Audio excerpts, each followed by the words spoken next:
그 자리 마련된 쪽으로 발제자분들과 그리고 추가로 중부발전에서 참석해 주신 것 같은데 자리해 주시면 고맙겠습니다.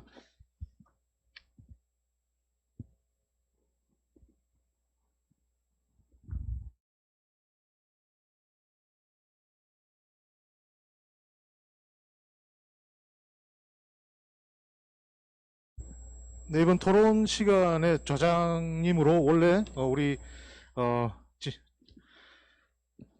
저희 학회 회장님께서 이준신 회장님께서 맡아주셔야 되는데 지금 조금 몸이 계속 아프신 것 같아서 지금 오전에 잠깐 개회사를 대신 해주셨던 수석 부회장님께서 저장을 맡아주시겠습니다.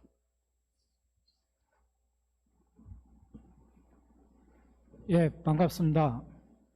예, 갑자기 사회를 맡게 돼서 좀 당황스럽긴 합니다만 주제 자체가 워낙 중요한 주제이고 2050 탄소 중립에서 우리 신재생에너지 각 부문들이 결국에는 주요 역할을 할 수밖에 없기 때문에 지금 오늘 나와주신 전문가 여러분들이 사실 부문별로 지금 발표를 해주셨습니다. 태양광, 그 다음에 수소, 풍력, 그 다음에 전력 시스템, 그리고 이제 발전소에서 전문가 한 분이 와주셨고요. 우선 앞쪽에 네 분은 발제를 해주셨고요. 한국 중부발전의 태양광 사업 부장이신 천대인 부장님을 소개시켜 드리도록 하겠습니다.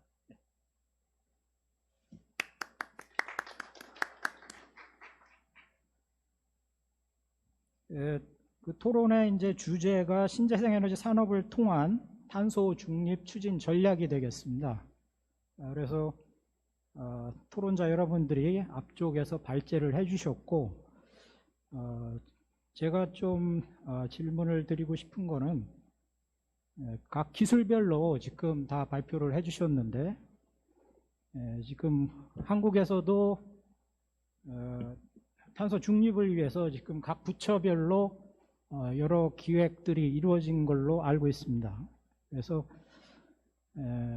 향후 이제 올 말쯤 되면 한국의 NDC라든지 이런 것들이 나올 것으로 예측이 되고 있는데 각 기술별로 아직 나오지 않은 NDC에서 태양광 아니면 수소, 풍력이 얼마나 더 기존에 나오던 3020랑 비교를 하셔도 좋고 아니면 그냥 대충 지금 현재 보급이 이 정도인데 NDC에는 몇 배가 늘 정도 것으로 예측이 된다. 이렇게 좀 우선 탄소 중립과 신재생 에너지의 관계에 대해서 좀 말씀을 해주셨으면 좋겠고요. 그리고 각 기술별 장애 요인 결국에 이제 지금 언론이나 저쪽 원자력 쪽에서는 그런 얘기들을 많이 하고 있는데 장애 요인이 가장 큰 장애 요인은 무엇인가에 대해서 간략히 말씀을 해주시고 이거에 대한 대응 논리가 있으신지 그것까지 말씀을 해주시면 좋겠습니다. 우선 발제를 안 해주신 천대인 부장님에게는 발전소 입장에서 혹시 신재생에너지 산업을 통한 탄소 중립 추진 전략을 어떻게 갖고 계신지 단기도 좋고 장기도 좋고 좀 먼저 간략하게 말씀해 주시면 좋겠습니다. 예, 한국중부발전의 천대인입니다. 앞으로 탄소 중립과 앞으로 있을 수소 시장에 대한 부분인데요. 일단은 발전사 입장에서는 지금 수소 시장에 있어서 HPS 제도가 상당히 좀 큰 이슈로 다가오고 있습니다. 이게 조기 정착을 위해서는 어떻게 보면 발전 회사가 어떤 역할을 수행할 수 있는 좀 룸을 열어주는 방향으로 좀 검토하고 추진되었으면 하는 바람이 있고요. 그리고 또 하나는 발전사 입장에서는 9년여 동안의 RPS 의무 공급 비율이 이번에 법 개정을 통해 상향되고 곧 있으면 시행을 좀 앞두고 있습니다. 그런데 이제 건전한 전력 시장을 위해서라도 그 REC 가중치 적용은 있긴 하지만 그 에너지원별로 어떻게 보면 의무 공급 비율이 좀 정해져서 좀 더 건전한 에너지 시장이 됐으면 하는 바람이 있습니다. 예, 감사합니다. 다음은 윤재호 단장님이 태양광의 향후 NDC나 또는 탄소중 2050년 탄소 중립에 훨씬 지금 잡힌 3020보다는 포션이 늘어날 것으로 예측되거든요. 얼마나 더 늘어날지 꼭 정량적이 아니더라도 말씀을 해주시면 좋겠습니다. 네, 예, 그 사실은 뭐 NDC 말씀하신 대로 NDC가 늘어날 건 분명한데 저 역시도 뭐 구체적인 숫자에 대해서는 뭐 이렇게 확신할 수는 없지만 아마 3020이 지금 태양광 풍력 설비 합쳐서 60기가 내외 뭐 이렇게 계획이 돼 있는데 그게 최소 100기가 이상으로 올라갈 거다 아마 이렇게 보고 있고요. 그러면 그 2050년만 하더라도 2050년도 태양광이 뭐 최소 400기가 이상 뭐 이렇게 얘기가 되고 있기 때문에 아마 그 중간 경로로서 최소 100기가 이상 되지 않을까 이렇게 보고 있습니다. 보고 있고 그렇기 때문에 뭐 오늘 발표는 산업에 대해서 말씀드렸지만 국내 보급을 어떻게 할 건가에 대한 문제들이 굉장히 중요하다고 생각이 되고요. 일단 수용성 개선을 통해서 이격거리와 같은 제도의 문제들을 해결하는 것도 우선이고 그 다음에 오늘 말씀드린 국산 점유율 높이는 문제들 이런 문제들도 해결이 돼야 될 것 같고요. 뭐 또 다른 얘기들이 있겠습니다만 수소 경제와의 어떤 관련해 있어서도 보다 더 이제 수소의 특히 뭐 발전 부분에 있어서의 수소 활용도 있겠습니다만 철강 분야의 그린 수소 활용을 위해서 어떻게 하면 재생에너지와 시너지를 만들어서 이제 가급적 수입보다는 국내 태양광을 통한 혹은 풍력을 통한 그린 수소 거기에 따른 탄소 중립 방안이 좀 지금보다는 더 긴밀하게 좀 논의가 됐으면 하는 바람입니다. 네, 이상입니다. 예, 다음 수소 분야 양태현 본부장님이 아까 전 세계의 수소가 약 15% 정도 2050년 되면 차지할 수 있다는 말씀을 해주셨는데 한국 입장에서는 어떨지 좀 얘기 좀 해주시죠. 네, 아까 말씀드린 내용하고 우리 사장님 말씀하신 내용을 좀 정리를 해보면요. 전체적으로 수소 경제 로드맵에서 2019년 발표한 수소 경제 로드맵에서 생산이라든지 활용 쪽에 대한 큰 목표치는 지금 변화가 없을 거고요. 수송 쪽에서는 아마 그 승용차라든지 트럭, 버스, 기차, 선박이라든지 그 로드맵 목표보다 좀 더 상향될 것으로 지금 예측을 하고 있습니다. 왜냐하면은 그때 고려를 못했던 그 기차라든지 선박에 대해서 좀 더 기술 개발과 거기에 맞춰가지고 상용화 시점에 대해서 논의하면서 보급 목표를 좀 구체화시키고 있는 상황이고요. 지금 그 수소 쪽은 크게 그 산업부 수소 로드맵, 수소경제 활성화 로드맵 2.0이 지금 개정이 되고 있는 상황이고요. 과기부 주도로 범부처 R&D 로드맵을 지금 2023년 예타를 목표로 지금 이제 시작이 되고 있습니다. 거기서 뭐 R&D 쪽 관련돼서도 얘기가 되고 있는데 이 그 로드맵에서 가장 중요하게 고민을 하고 있는 게 사실은 수소의 그 경제성 확보에 대한 가격 목표들을 그 잡는 것을 좀 주력을 하고 있습니다. 생산 가격은 얼마, 그리고 저장, 이송에 대한 가격은 어느 정도가 될 거고 그로부터 나오는 수소의 발전 단가가 어떻게 되는지를 지금 좀 구체적으로 고민을 하고 있습니다. 그 이유 중에 하나가 수소가 에너지 캐리어로서의 역할을 해야 되는데요. 가격 경쟁력을 확보를 못한다고 했을 때 경쟁력 그 타 에너지에 비해 가지고 경쟁력이 상당히 낮아지기 때문에 그런 문제가 발생이 되고 있습니다. 이거에서의 가장 큰 문제점은 그 탄소 중립에서도 논의를 하고 있는 것 중에 하나가 그린 수소라든지 블루 수소의 국내 생산량을 얼마나 차지할 것인지에 대한 논의가 있는데요. 사실은 외국의 해외 수소에 비해서 가격 경쟁력을 얼마만큼 확보를 하느냐에 따라 가지고 비율이 결정되어야 될 거라고 생각이 됩니다. 뭐 비교를 하자면은 재생에너지의 이용률이라든지 발전 단가를 따졌을 때 우리나라가 그 정도까지 따라잡을 수 있을까?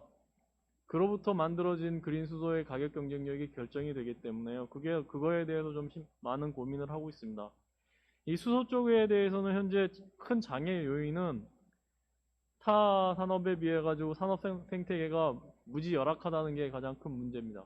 지금 생산 시장이라든지 저장 운송 시장이 많이 커질 거라고 생각이 되는데 그거를 담당할 수 있는 대기업이 거의 없는 상황이고 전체 기업의 소를 손꼽아도 10개가 안 될 정도가 되니까 생태계 강화, 이를 위한 R&D 국산화 지원이 좀 많이 필요할 거라고 생각됩니다. 네, 감사합니다. 예, 노슬랜드 파워 코리아 한승수 대표님은 뭐 한국 상황보다도 지금 한국의 시장과 아시아의 시장이 향후 해상 풍력 또는 풍력에서 어떻게 열릴지 좀 그걸 말씀해 주시면. 시장 예측이요. 한국의 시장 예측. 네. 네. 일단 아시아 쪽은 이제 시장이 대만, 한국, 일본 지금 이렇게 구성되어 있는데요. 대만 같은 경우는 지금 상당히 예측 가능성이 높습니다. 이미 2021년부터 2025년까지 완공돼야 될 5,000메가와트가 이미 지금 포모사 1, 포모사 2는 이미 이제 건설 완공이 됐고요. 그다음 프로젝트 율린 같은 경우는 2019년에 건설 시작해서 뭐 충분히 하고 있고요.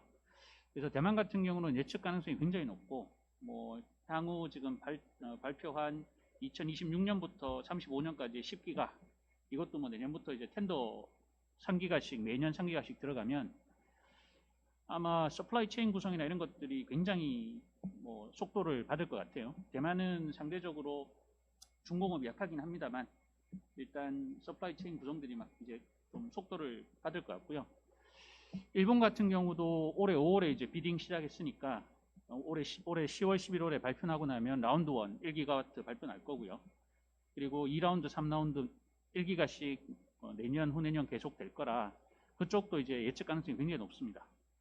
근데 이제 한국이 약간 좀 이제 어려운 게 한국 시장은 정부가 상당히 큰 의지를 가지고 뭐 원스톱샵 법이라든지 이런 것들을 도입해서 해상 풍력을 빨리 발전시키려고 굉장히 노력은 많이 하고 있습니다만 아직 지방 정부라든지 이런 쪽에 해상 풍력에 대한 법제도, 실행 이런 문제에 대해서 아직 미숙함이 굉장히 많아서 사실은 가장 3국 중에 가장 강한 중공업 베이스를 갖고 있음에도 불구하고 조금 해상풍력 프로젝트 진행하는 데는 조금 느리지 않냐 그런 생각이 들고요. 오히려 한국 중공업 베이스의 기업들이 대만이나 일본으로 진출해서 해상풍력에 참여하는 비중이 점차 높아가지 않을까 하는 그런 생각이 듭니다. 예, 감사합니다. 김영환 본부장님은 한전에도 계시고 전력거래소 경험이 있으시기 때문에 앞쪽에서 손정락 MD님이 이제 우리나라도 많이 전기화, 전력화로 바뀔 거다. 그래서 지금 그런 전력화로 얼마나 더 늘어날지 좀 예측이 되시나요? 탄소 중립을 하면? 예, 저희가 사실은 전기에너지 특성이 이제 깨끗하고 사용이 편리하다는 특징 때문에 전기화가 예전에 스마트 그리드라는 용어가 출현하는 2000년대 초반에 또 현재 전체 에너지 비중의 20%가 40% 수준까지 갈 것이다라고 했었거든요. 저는 그것이 앞으로 점점 더 가속화될 거라고 봅니다. 실제로 지금 우리가 열 부분 또 이제 전기차로 대표되는 이제 수송 부분들이 이제 전기화로 진전을 보이고 있고요.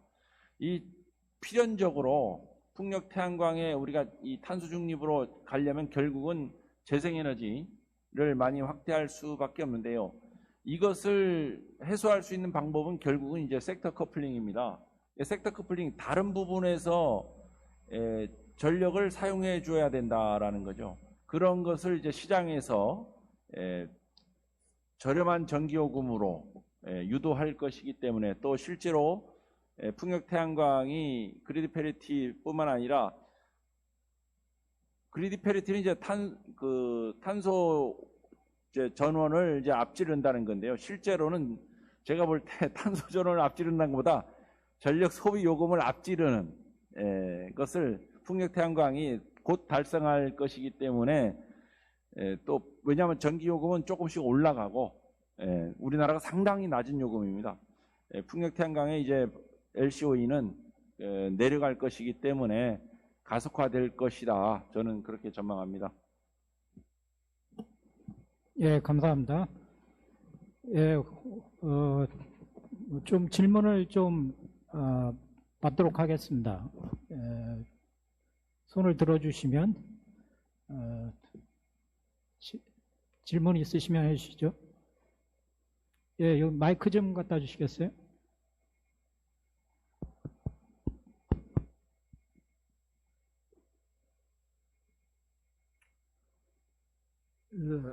동구가 재생에너지연구원에서 온 송진수라고 합니다.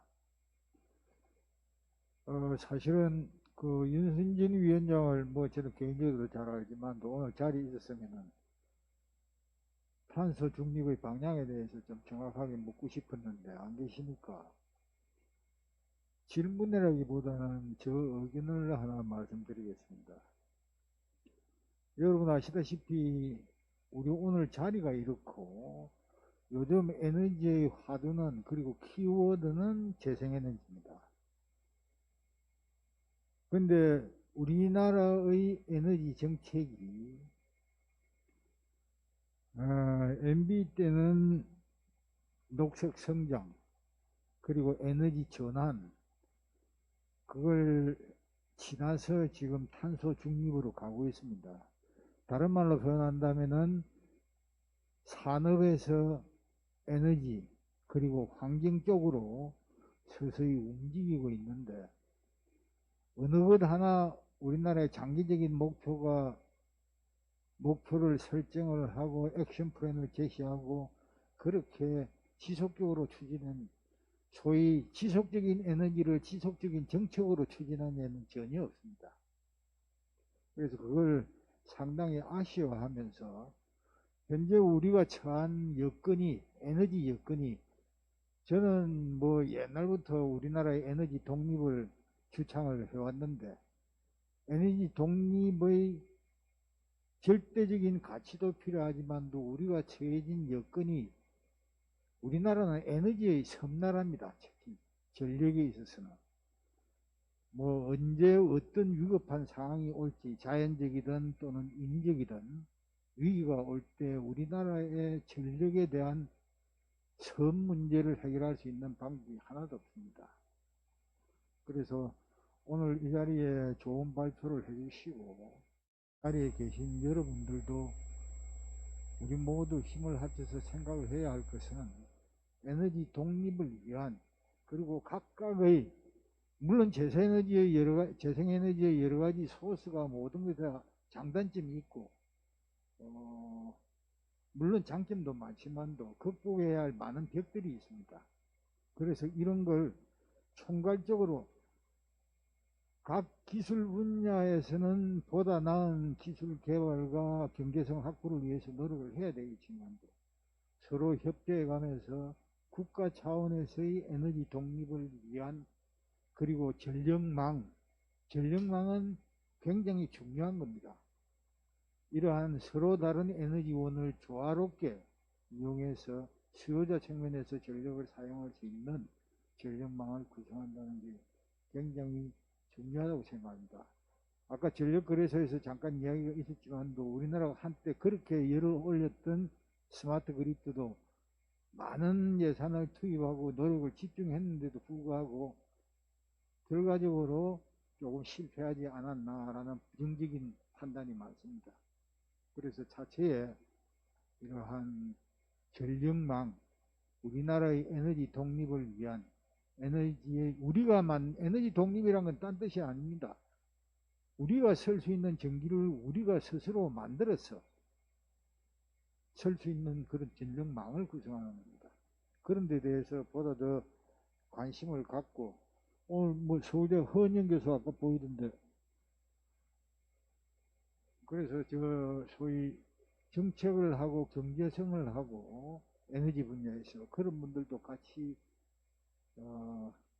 합심해서 다음 기회에는 기술과 경제성, 정책, 전략 등이 같이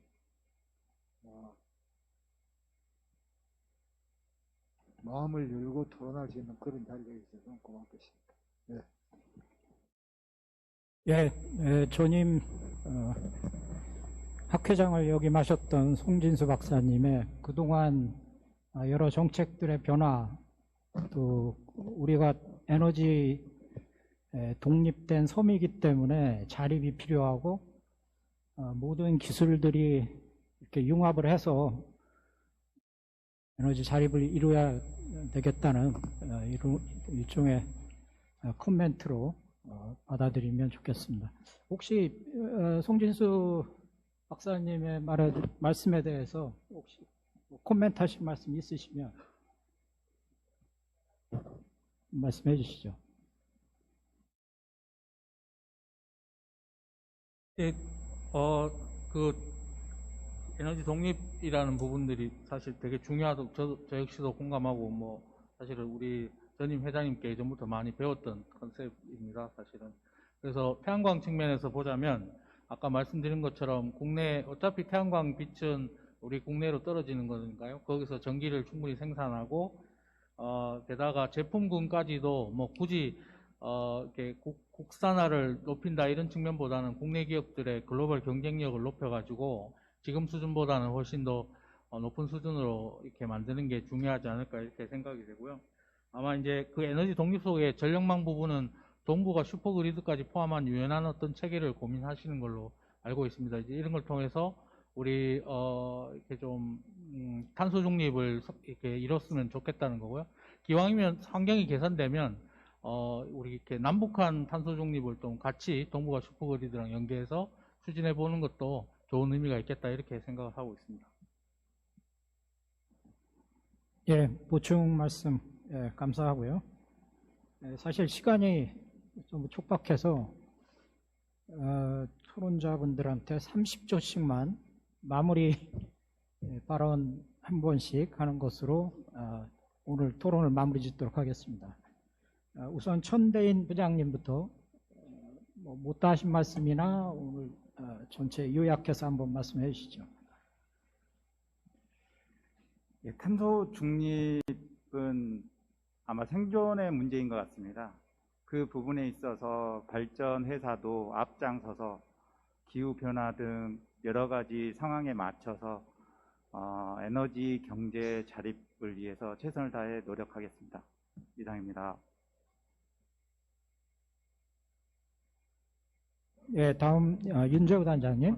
네, 그 사실은 되게 어려운 과제들이기 때문에 이해 당사자들 간의 어떤 소통이 굉장히 중요하다고 생각을 하고 있습니다. 그러니까 에너지 원간 기술개발 그룹에서의 소통도 물론이겠지만 에너지 공급자와 사용자 간의 측면, 그리고 중앙정부와 지방정부와의 소통, 이런 것들이 굉장히 중요하다고 생각이 되고요. 우리 학회에 계신 멤버들이 어떤 그 소통에 있어서의 하나의 매개체가 한 분 한 분 됐으면 어떨까 이런 생각입니다.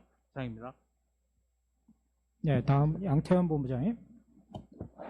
네, 탄소 중립을 위해서는 좀 전에 저희 송진수 전 회장님 말씀하신 것처럼 에너지 독립, 에너지 자립의 관점에서 봐야 될 거라고 생각이 되고요. 그거와 연관해가지고는 제일 중요한 게 각 에너지원과 그리고 사용자 그리고 생산자들의 융합과 화합이 필요하다고 생각됩니다. 왜냐하면은 마지막에 탄소 중립에서 나온 것처럼 섹터 커플링이 최종적으로 돼야지 탄소 중립을 도달할 것 같은데요. 그러기 위해서는 서로 양보하고 서로 이해하고 서로 소통하는 그런 자세들이 좀 더 필요할 거라고 생각됩니다. 예, 다음 한승수 대표님 마무리 발언 좀 부탁드리겠습니다.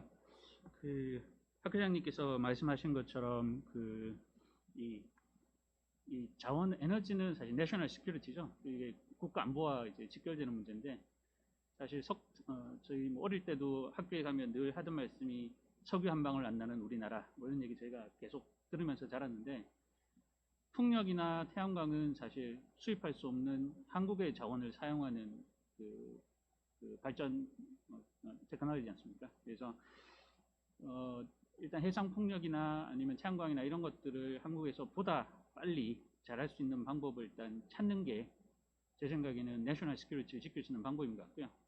그런 것들을 위해서 꼭 국산 또는 국내 플레이어들만으로 하겠다 이런 생각보다는 빨리 지금 그 해외 어드밴스된 테크놀로지를 갖고 있는 뭐 유럽이나 아니면 해외의 자원들을 빨리 가지고 와서 우리 한국 내부에서 할 수 있는 것을 빨리 할 수 있는 그런 그 시스템을 만드는 게 중요할 것 같고요.